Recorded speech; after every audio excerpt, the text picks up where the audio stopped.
Welcome, I am Chantal, and tonight I am going to tell you a story.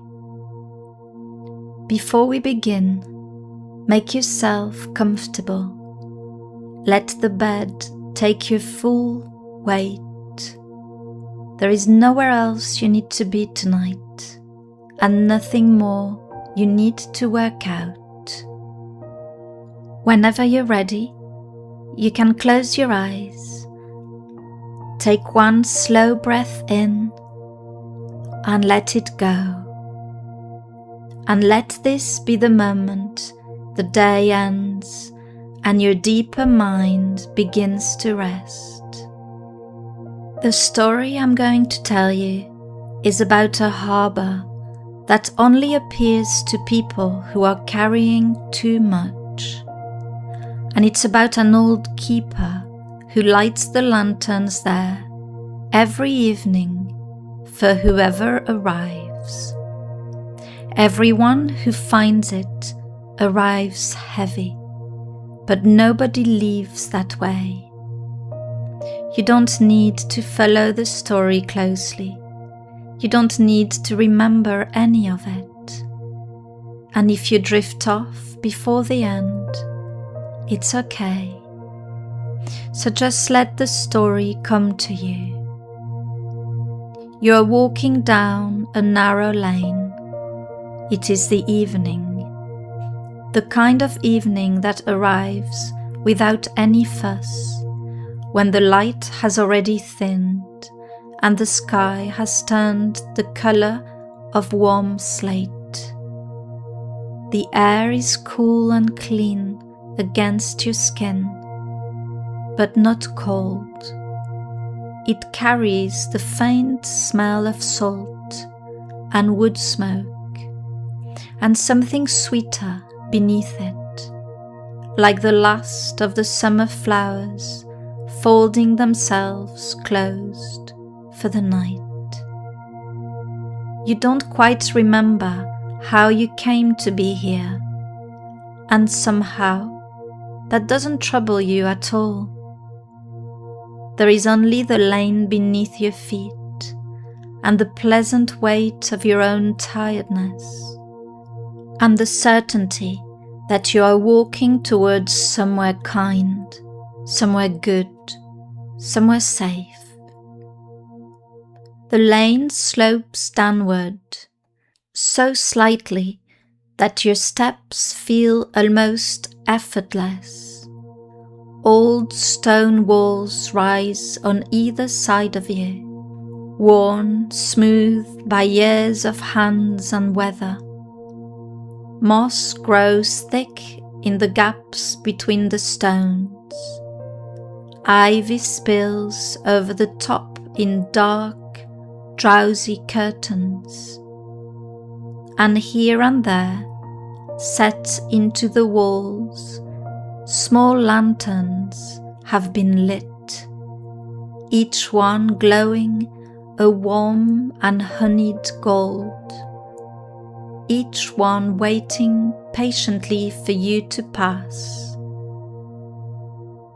You can hear your own footsteps on the old cobbles, slow and even.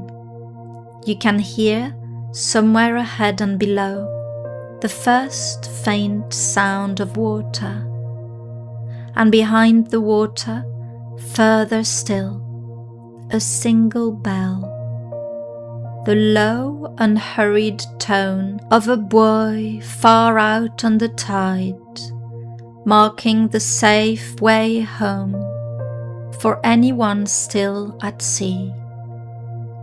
It rings once, and then after a long while, once more. There is no urgency in it.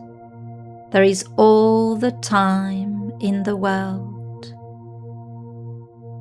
You notice that you are carrying something, a bag over your shoulder.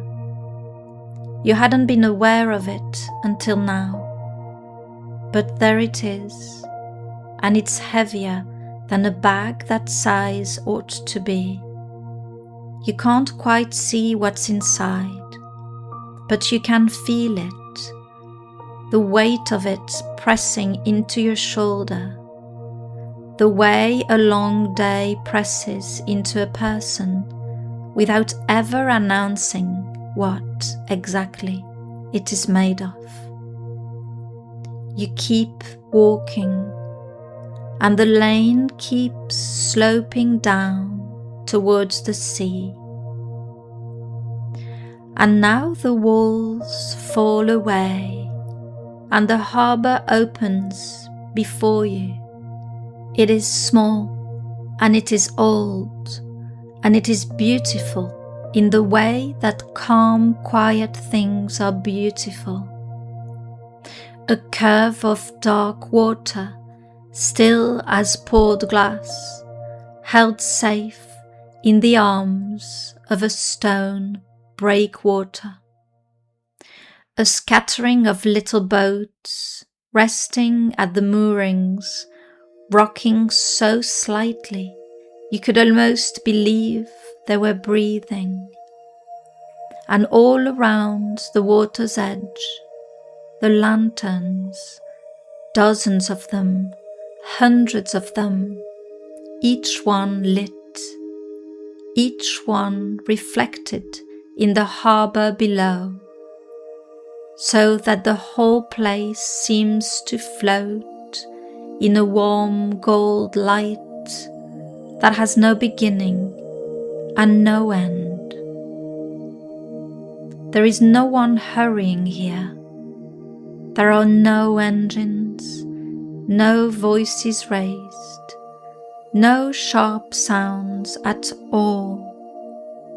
Just the slow lap of water against wood, the occasional creak of a rope, the whisper of the tide moving the way it has moved for 1,000 nights before this one, and will move for 1,000 nights after.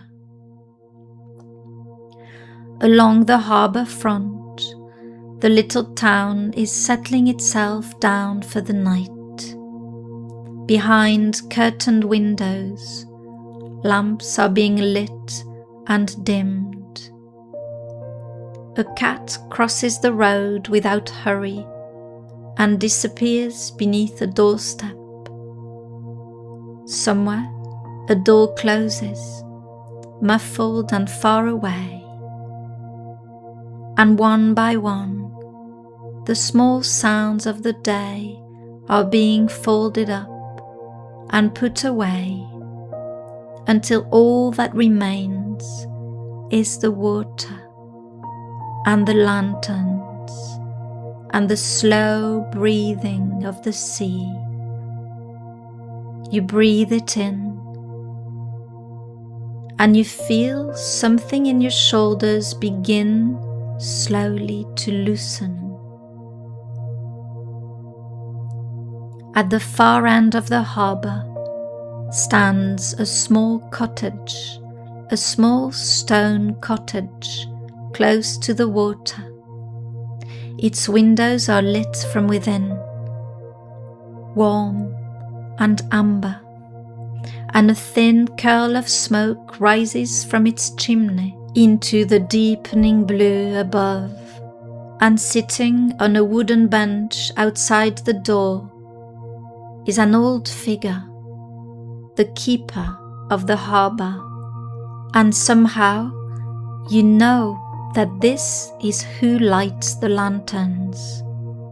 Every evening, as the day folds itself away, the keeper walks the water's edge with a small flame, and one by one wakes the lights that will hold the darkness kindly until morning. It is slow work, it is patient work, and the keeper does it the way a person does a thing they love, without any hurry and without needing it to be finished. As you approach, the keeper looks up and smiles at you. It is not a surprised smile. It's not even a curious one. It's the kind of smile that says, "There you are. I have kept your place." "You have come a long way," the keeper says. His voice is low and unhurried, warm like the stones in the wall. You must be tired. And you realize all at once just how tired you are. This tiredness is not the wired kind that keeps you turning and turning at 3 a.m. It's a good and honest tiredness, the tiredness of someone who has carried something heavy for a long way and has finally reached the place where they can put it down. "Come and sit," the keeper says, and moves along the bench to make room for you. So you do. The wood is worn smooth beneath you and still holds a little of the day's warmth. From here, you can see the whole harbour, the boats, the water, the lanterns doubling themselves in the glass still surface. And for a while, neither of you says anything at all. You simply sit together in the golden quietness of the night, watching the last of the light drain from the sky. And it is one of the most comfortable silences you have ever known. You have never been very good at silences in the ordinary run of things. Usually, some part of you rushes to fill them with a word, an apology, an explanation, some small proof that you are worth the space you take up. But not here. Here, the silence asks nothing of you. It is enough simply to sit inside it, side by side, with someone who is glad that you came. After a time, the keeper glances at the bag on your shoulder. "That looks heavy," the keeper says kindly. "You can set it down here if you like." You hesitate, the way you always hesitate. Some old habit in you wants to explain the bag, to account for it, to say what's inside and why, and whether you have carried it well enough, and whether you were right to carry it at all. But the keeper doesn't ask any of that. The keeper only nods towards the ground beside the bench and waits with all the patience of the tide. So you light the strap from your shoulder and you set the bag down. And the moment it leaves you, you feel how much it weighed. You don't have to open it, the keeper says, but you can if you would like to see. For a moment, you don't move. Some part of you is almost afraid of what you will find in there. Afraid, perhaps, that it will be worse than you thought, or heavier, or that it will name some failing in you that you have spent a long time trying to not look at directly. But the keeper is in no hurry, and the lanterns burn on, and the water goes on lapping against the wood, the same slow rhythm it has kept all evening. And so at last you lean forward and loosen the cord at the top of the bag, and you look inside, it is not as frightening as you feared. Inside the bag are all the things you have been carrying.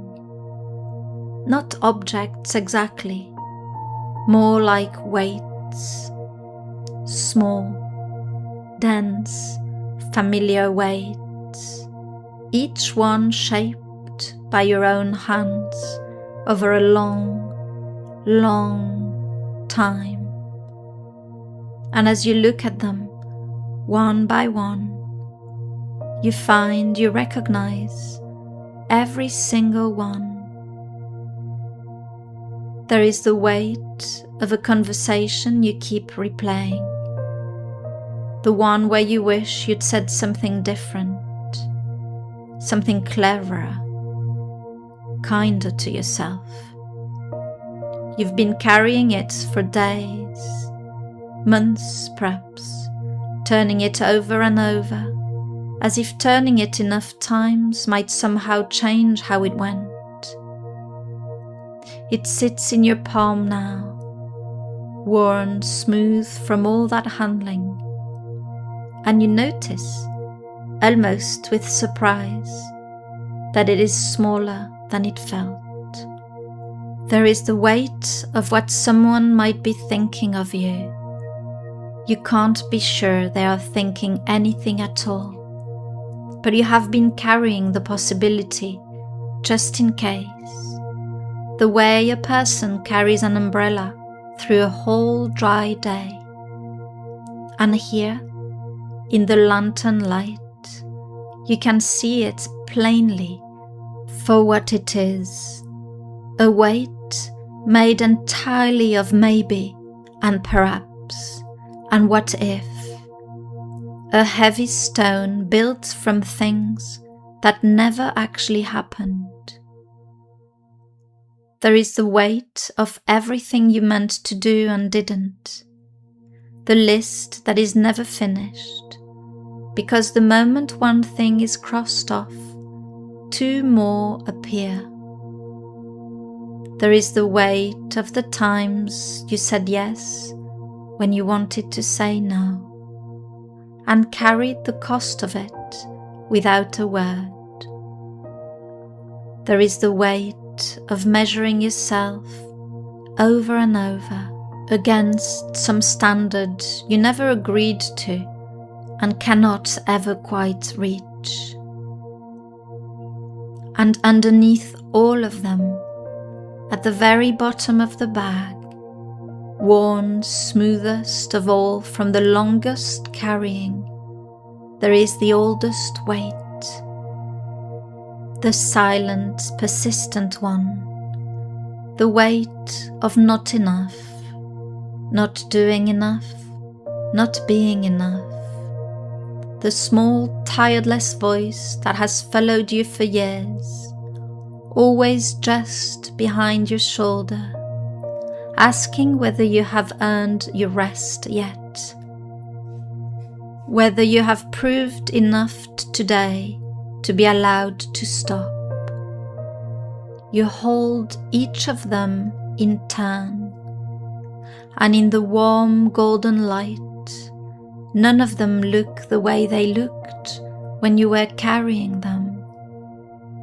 They don't look like truths. They look like what they are, tired old stones, carried far too long by someone who was only ever trying their best, someone who deserved, long ago, to set them down. Here is the thing about this harbour, the keeper says quietly, looking out over the still water. Nothing has to be carried here. Not tonight. This is a place for setting things down. You feel the truth of it settle over you like a warm blanket. You can leave the bag with me, the keeper goes on. I will keep it safe by the door. And in the morning, if you still want any of it, it will be exactly where you left it. You can pick it up again whenever you choose. The tide breathes in and out. But you might find, the keeper says with the smallest of smiles, that in the morning you don't want quite as much of it as you thought. And you believe it, because something in the way the keeper says it makes it feel not like advice, but like a simple, obvious fact. The way is a simple fact that the tide comes in and the tide goes out, and the lanterns burn until dawn. You are not the first to arrive here carrying too much, the keeper adds. Nearly everyone does. Every night they come down that lane, one after another, with their bags full of the same worn stones, the replayed conversations, the borrowed opinions, the endless weight of trying to be good enough. And every night they set them down. There is nothing wrong with you. You are only tired, and tired is nothing to be ashamed of. Tired only means you have been carrying something for a very long time. You leave the bag by the bench and you feel lighter than you have felt in a very long time. Now, says the keeper, rising slowly from the bench, there's a boat that has been waiting for you. You follow down 3 worn stone steps to the water's edge, where a small wooden rowing boat rests against the harbour wall. It is old and well loved, painted a faded blue, and in the bottom of it someone has laid out thick woolen blankets and a broad, deep cushion, as if it had been made ready for you long before you arrived. Go on, the keeper says, climb in, lie back. There is nothing you need to do. And so you step down into the little boat, and it rocks to welcome your weight and steadies. You lie back against the cushion and pull the blankets over you, and they are warm and heavy and smell faintly of cedar and clean cotton. Above you, the first stars are beginning to appear in the deepening blue. One, and then another, and then more than you could ever count. The keeper unties the rope, and with one hand sends the boat out onto the water with a slow, easy push, and you begin so slowly to drift. There is no need to row, there is no need to steer. The harbour holds you, and the water carries you, and you are moving out across the still water of the harbour so smoothly that you can barely tell you are moving at all. The lantern slides past on either side, warm and gold, the reflections rippling in the boat's slow wake, and then heeling themselves back to stillness behind you, You feel the boat rock so slightly, a rhythm older than thought, in and out and down. The tide breathing and you breathing with it, and no line at all between the two. As you drift, you pass other little boats moored quietly along the way, and you see that you are not the only one out here tonight. In each of them, someone else is resting, wrapped in their own warm blankets, held on the same calm water, carried by the same patient tide. No one looks up, no one is watching you.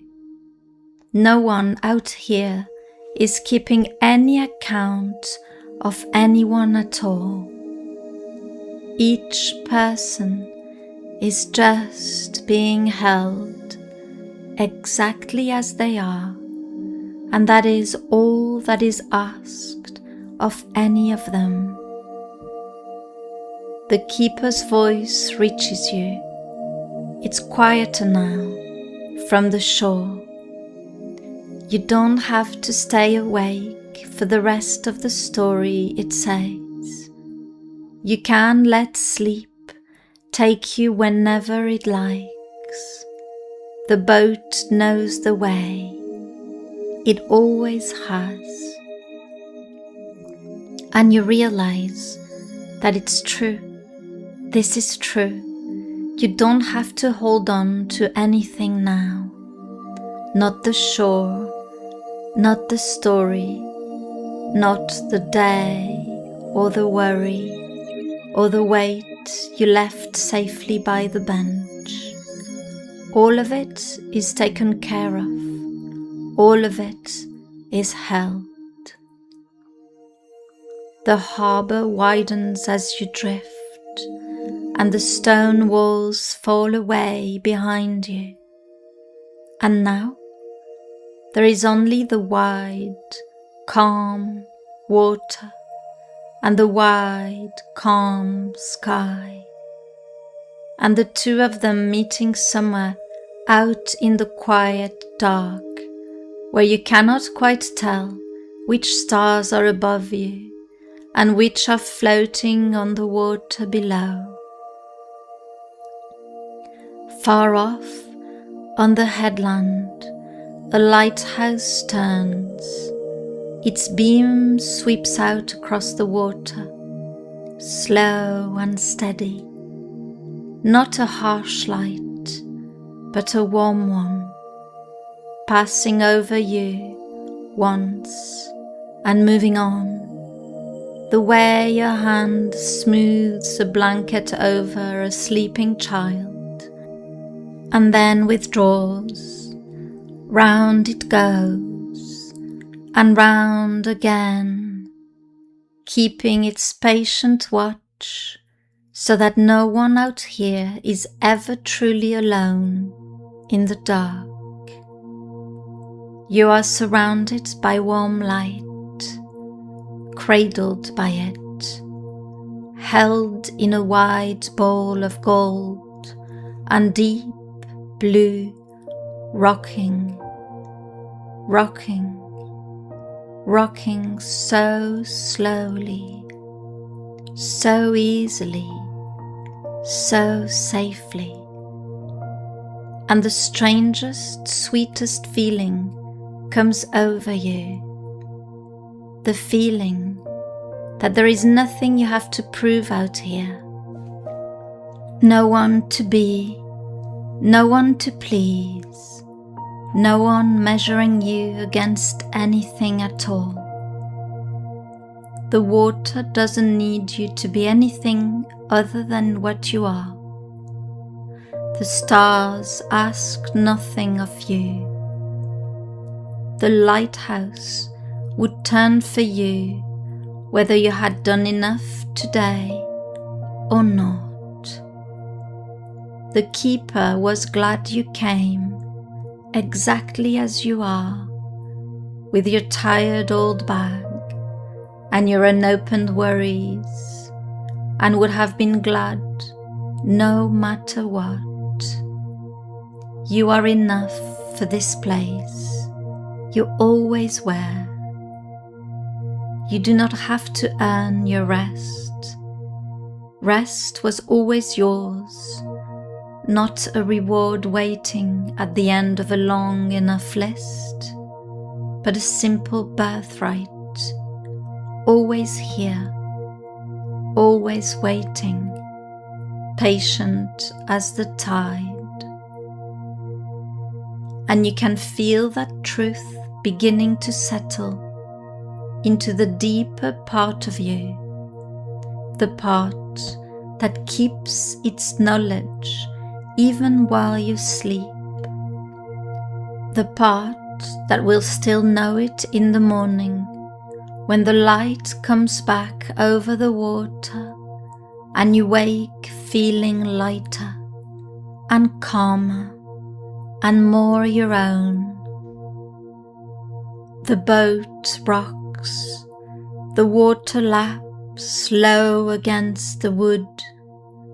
Far behind you now, the lanterns burn on, keeping the darkness kind. You breathe in slow and breathe out slower. There is nothing more to solve tonight, nothing more to carry, nothing more to prove, nothing more you need to be. The blankets are warm and comfortable. The water is still and calm. The lighthouse turns. The boat knows the way. It's okay to just drift now. Just rest. Let each slow breath carry you a little further away from the day and a little deeper into the quiet, easy sleep your mind and body already know how to find. Drifting and drifting and letting go, going to sleep now. Drifting away to sleep.